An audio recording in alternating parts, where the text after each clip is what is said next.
আসসালামু আলাইকুম। সুপ্রিয় দর্শক, শুভেচ্ছা জানবেন।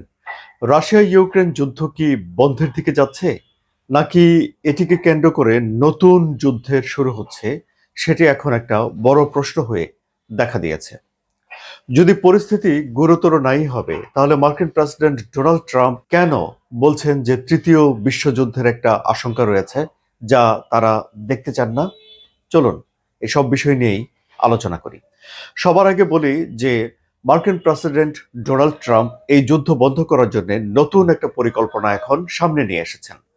সেই পরিকল্পনাটা হলো ডনবাস কেন্দ্রিক। ডনবাস হলো যার ৮০ ভাগ রাশিয়া যুদ্ধ করে দখল করে নিয়েছে। ২০১৪ সালে ক্রিমিয়া দখল করার পর এই ডনবাস অঞ্চলে একটা বিদ্রোহ হয়েছিল তখনকার ইউক্রেন সরকারের বিরুদ্ধে। সেই বিদ্রোহে রাশিয়া সহযোগিতা করেছে এবং ২০২২ সালে যখন রাশিয়া ইউক্রেন আক্রমণ করে, তখন এই জায়গাটি দখল করার দিকে রাশিয়া মনোযোগ দিয়েছে এবং এর অনেকখানি জায়গায় দখল করে নিয়েছে। এই ডনবাস দুটো প্রশাসনিক এলাকা নিয়ে গঠিত, একটি হলো লোহানস্ক, একটা হলো দানাস্ক। এখন এই যে ১০% বা ৫,০০০ বর্গ কিলোমিটার জায়গা যা ইউক্রেনের দখলে রয়েছে, সে বিষয়টি নিয়ে ডোনাল্ড ট্রাম্প নতুন একটা প্রস্তাব উত্থাপন করেছেন। কি সেই প্রস্তাব? সে প্রস্তাবে ডোনাল্ড ট্রাম্প বলেছেন যে এই জায়গাটা একটা মুক্ত অর্থনৈতিক অঞ্চল গড়ে তোলা হোক। অর্থাৎ এটা না থাকবে রাশিয়ার, না থাকবে ইউক্রেনের। এটা অনেকটা যুদ্ধক্ষেত্রে বাফার জোন হিসেবে পরিচিত, তার মতো একটা কিছু হবে, কিন্তু এটি একটি অর্থনৈতিক অঞ্চল হিসেবে ঘোষণা করা হবে। কিন্তু এই অর্থনৈতিক অঞ্চলের নিয়ন্ত্রণ কার হাতে থাকবে? এটি কি যুক্তরাষ্ট্রের হাতে থাকবে, এটি কি ইউক্রেনের হাতে থাকবে, নাকি এটি রাশিয়ার হাতে থাকবে? এই ব্যাপারে বিস্তারিত কোনো কিছু বলা হয়নি। কিন্তু এই যুদ্ধ বন্ধ করার জন্য আপনারা জানেন যে মিস্টার পুতিন একটা শর্তই দিয়ে রেখেছেন যে ডনবাস অঞ্চল পুরোটা রাশিয়াকে ছেড়ে দিতে হবে। কিন্তু যে জায়গা এখনো ইউক্রেনের দখলে রয়েছে, সেই জায়গাটা তো ইউক্রেন ছেড়ে দিতে পারে না। কোনো রাষ্ট্রনায়ক, কোনো প্রেসিডেন্ট তার নিজের জমি অন্য কোনো একটা দেশের হাতে তুলে দিতে পারেন না। আবার ধরুন জেলেনস্কি ডোনাল্ড ট্রাম্পের প্রস্তাবে মুখের উপরে নাও বলতে পারছে না।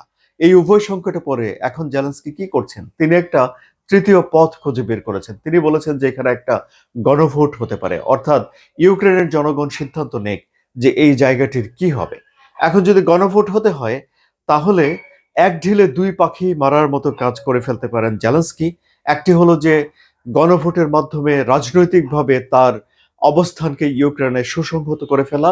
দ্বিতীয় হলো যে আরো কিছুটা সময় নিজের করে পাওয়া এই যুদ্ধ বন্ধ করার জন্য এবং সেখানে ক্ষমতায় থাকার জন্য। যুক্তরাষ্ট্র অবশ্য এতটা সময় দিতে চান না জেলেনস্কিকে। যুক্তরাষ্ট্র বলছেন যে এই যে সামনে বড়দিন আসছে আর ২ সপ্তাহ পরে, এর ভিতরেই এর একটা মীমাংসা হয়ে যাওয়া উচিত।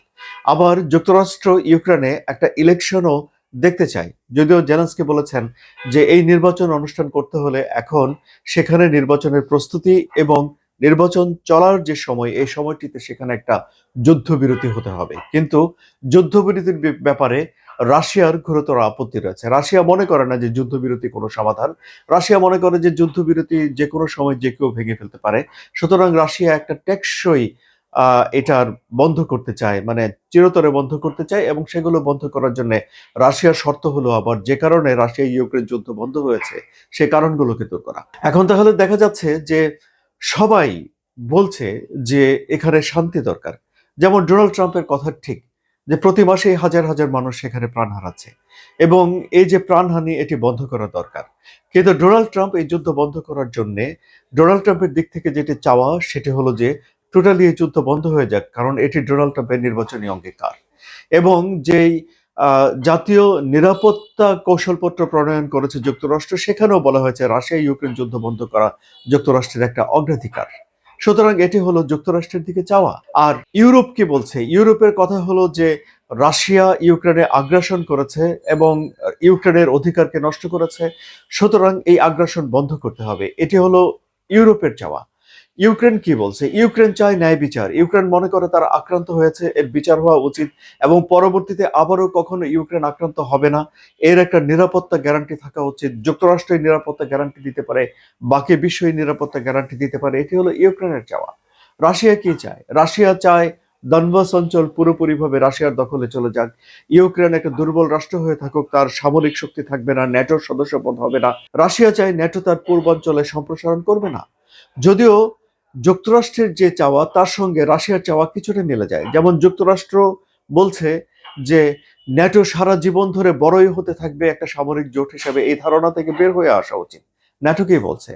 ন্যাটো বলছে যে আরেকটা যুদ্ধ চলে আসতে পারে, অর্থাৎ ন্যাটোভুক্ত কোনো একটা দেশ আক্রান্ত হতে পারে, এবং সময়সীমাও তারা বেঁধে দিয়েছে। ন্যাটোর সেক্রেটারি জেনারেল মার্ক রোতে বলছেন যে 5 বছরের মধ্যে ন্যাটোভুক্ত কোনো একটা দেশ আক্রান্ত হতে পারে। যদিও তাদের সেনা সংকট রয়েছে, তাদের আহ অস্ত্রের সংকট রয়েছে, এইসব বিষয়গুলোকে কাটিয়ে উঠে ন্যাটোকে এখন তৈরি হতে হবে রাশিয়ার বিরুদ্ধে নতুন একটা যুদ্ধের ক্ষেত্রে। তাহলে দেখা যাচ্ছে যে মুখে মুখে সবাই বলছে যে তারা শান্তি চায়, তারা এই যুদ্ধ বন্ধ করতে চায়। রাশিয়া বলছে তারা শান্তি চায়, ইউক্রেন বলছে তারা শান্তি চায়, যুক্তরাষ্ট্র বলছে তারা শান্তি চায়, ইউরোপ বলছে তারা শান্তি চায়, ন্যাটো বলছে তারা শান্তি চায়। কিন্তু এই শান্তির রূপটি কেমন, রূপরেখাটি কেমন, সেটি নিয়ে সবারই আলাদা আলাদা ধারণা রয়েছে, আলাদা আলাদা দৃষ্টিভঙ্গি রয়েছে। তারা সবাই শান্তির একটি সংজ্ঞায় এসে এক হতে পারছে না। যেহেতু তারা সবাই শান্তির একই সংজ্ঞার নিচে আসতে পারছে না, তাহলে এটি কি নতুন একটা যুদ্ধের সূচনা করতে পারে? যে আশঙ্কা ডোনাল্ড ট্রাম্প করছেন যে এটি তৃতীয় বিশ্বযুদ্ধে গড়াতে পারে। আপনাদের কি মতামত সুপ্রিয় দর্শক? আপনাদের মতামত কমেন্টে জানান। আলোচনা যদি ভালো লাগে তাহলে সাবস্ক্রাইব করে চ্যানেলের সঙ্গে থাকুন। ধন্যবাদ।